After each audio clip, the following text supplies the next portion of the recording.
বাংলাদেশের মাটিতে লুকিয়ে আছে হাজার বছরের ইতিহাস ও শিল্প। এই মাটি জীবনের সঙ্গী করে যারা প্রতিদিন কাজ করেন তারাই হলেন আমাদের দেশের কুমার।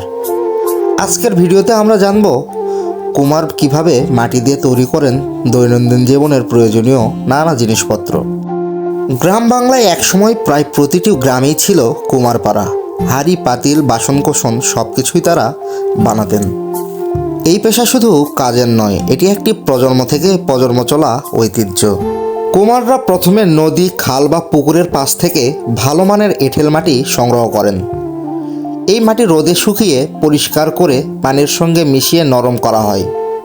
তারপর পা বা হাত দিয়ে সুন্দর করে মথামথি করার পর মাটিটি কাজের জন্য উপযোগী হয়। প্রস্তুত মাটি বসানো হয় এক চাকার উপর। চাকা ঘুরতে থাকে আর দু হাতের নিপুণ ছোঁয়ায় তৈরি হতে থাকে মাটির নানান ধরনের আসবাবপত্র। এই যে এই বৌদিটাও কিন্তু এইভাবেই সুন্দর করে মাটির জিনিসপত্র তৈরি করছে। কত সুন্দর দেখুন।